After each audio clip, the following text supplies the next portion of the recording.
Hello and welcome, my dear viewers, to another messed up story for tonight. A chilling tale about a love that is currently drowned inside the glass of alcohol.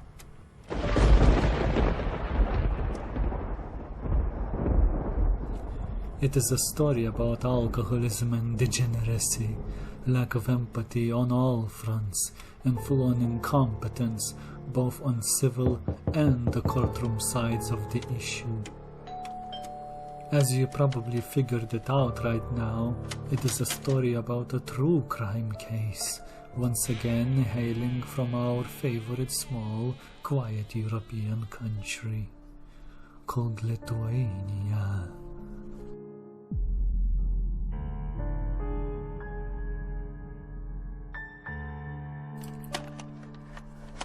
Behold, our hero of this story, or as some would call her, antagonist, but she's definitely the protagonist. We will call her Miss L. Miss L is a middle-aged working woman, living from paycheck to paycheck, as many folks do nowadays. Except Miss L is different than most of us, good and honest folks, because she's a convicted felon. Or is she? Because even though she was arrested for murder, the courtroom really took their time to actually trial and convict her proper. So long, in fact, that by the time the courtroom handed her sentence, so much time had passed that it became redundant, and now Miss L is a free woman. How did such nonsense come to pass, you may ask? Well, let's find out.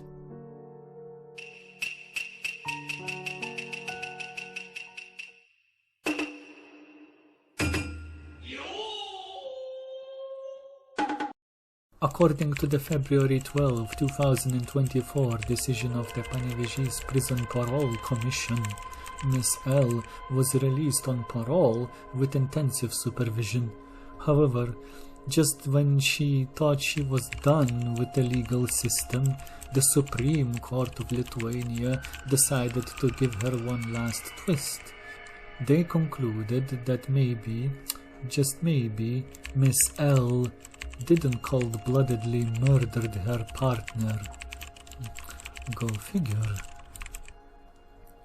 So what really went down? Picture this. It is a cold and snowy February 11, 2020. Miss L, our protagonist, is heading home from work with a bottle of wine in her hands. Yes, she's an alcoholic. Miss L prides herself for only drinking on her days off and going to work sober. That is, unless some residue is still left on Monday morning from the weekend binge.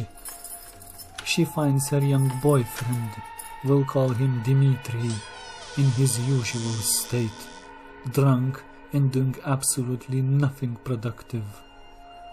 Well, not entirely nothing. He was doing a sterling job at breathing oxygen and exhaling carbon dioxide, and occasionally expelling some methane as well. The house was cold, the stove unlit, and Demetrius was guzzling beer, like a car with an empty tank guzzling fuel while being refueled at the petrol station. Naturally, a heated argument ensues between two lovers. Miss L, frustrated with her partner's lack of care, takes a swig from her wine bottle to calm her nerves. While preparing dinner and handling a kitchen knife, Dimitri starts his usual tirade, coming to the kitchen and starting to shout at his dear Miss L. Except he wasn't proclaiming his eternal love, rather telling her to go F herself, that Miss L is a wench, and she's good for nothing, this and that, and above all else, she should make him a sandwich. Miss L didn't took it too kindly, and she was not amused, and also returned the favor by uttering some choice words herself, probably telling him kindly to do her a favor and go jump off a cliff or something, or drink in the middle of the autobahn. At any rate, I can assure you that nothing worth writing down, and most especially nothing of English, was uttered during that cold winter evening. At some point, the guy takes off his shirt and, showing off his beer belly in all its greasy glory, shouts to his wife, "Kill me!" "You're being stupid again. To hell with you," Miss L answered. "I'm not going to sit in jail because of you, you dim-witted bastard," Miss L responded with something along the lines. "Now, Shalom, the exit from my house is there," she pointed a finger at it, "and don't let the door hit you on the way out." Some more choice words were exchanged, and the guy eventually slapped Miss L on her cheek. "I believe I told you to make me a sandwich, you worthless wench, didn't I?" Dimitri shouted. Naturally, the slap on the cheek hurt, and in return, Miss L punched Dimitri in the chest. That wouldn't be so bad, except for the fact that she had a knife in her right hand, with which she was chopping some vegetables. Dimitri falls to the ground. Miss L nods in approval and decides that, you know what? She's no longer hungry. She steps around her husband lying on the floor and goes to bed. He'll turn up. According to Miss L, the guy was still breathing while she left him on the kitchen floor that evening. Disregarding the knife in his chest, and having him bleeding all over the place and most likely choking on his own blood at that very moment. But as I often like to say, details. The next morning, Miss L casually boils some coffee in the same kitchen, makes herself a sandwich, and then goes to work, casually ignoring her now deceased boyfriend, who is still lying on the kitchen floor. That evening, she stops by a neighbor lady's place for a chat, still not mentioning her deceased boyfriend. After a lengthy gossiping session and sipping some coffee at the neighbor lady's place, Miss L finally returns to her abode. I can understand why she wasn't too eager to return. The corpse was still in the very same position, still lying on the kitchen floor. Miss L even commented about how she noticed her husband didn't move. She must also have noticed that the entire kitchen floor have been covered in blood, or at least good part of it, not to mention the smell. But she either didn't fully comprehend that her lover is dead, or she didn't care. Either way, she went to sleep, wake up next day, repeat. This routine continues until February 14th, for around 3 days, when Miss L, with a blood alcohol level of 2.83, finally decides to call an emergency services to report the 3-day-old stabbing. That is, not before she once again woke up in the morning, drank coffee in the same kitchen with the corpse, went to work, and then returned with a bunch of alcohol and had a full-on drinking binge. Only after being piss-drunk long into the night did she finally call the cops.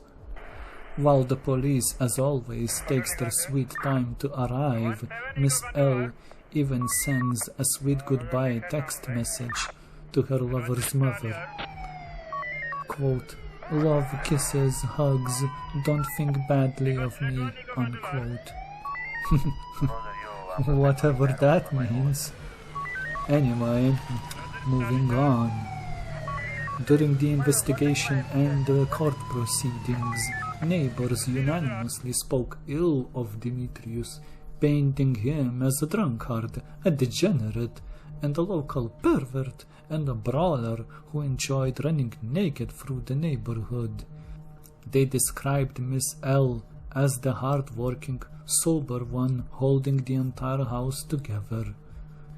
Even Demetrius's own mother initially admitted that her son was a violent alcoholic, only to later change her tune to undermine Miss L during the trial proceedings.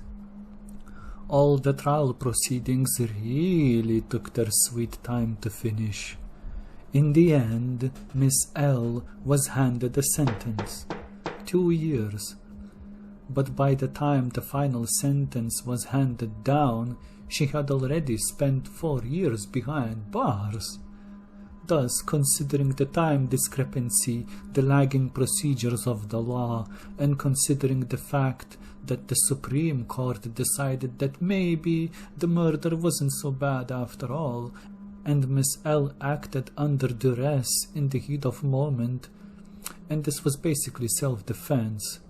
Thus, henceforth she was declared an innocent woman, and now she walks free. The only downside is that she must be on her best behavior for a couple of years in probation, and to pay 9,000 euro for Dimitri's mother, who is now living in Belarus, I hear. Most likely that means Miss L will not be paying money for her lover's mother because the state of Belarus is the enemy, the same as Russia. It's a package deal. Both countries are cancelled, last I heard, since the whole Ukraine thing.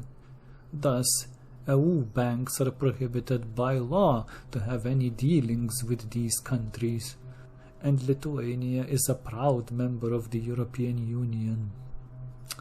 In conclusion, both participants of the crime were drunk and enraged for stabbing her lover in the chest with a knife and murdering him.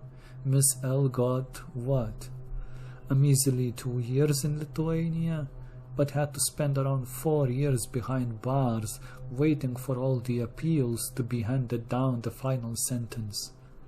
Still, that's low even by our standards, because usually what would count as a capital first-degree murder in the USA, for which you get the needle, in Lithuania this gets you around 8 to 15 years, and this is for proper slasher movie flick, not your average stab one and done, which is what happened in this case. Usually for good behavior you serve only half a sentence. Not to mention prisoners literally escape from prison every 3 days according to the news, only to be later recaptured and returned to repeat the same process next week. But we don't sweat the small stuff here. That's why I love this country. But it's a love-hate relationship.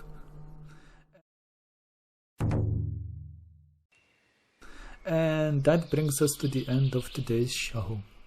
I hope you enjoyed it. There's more from where that came from.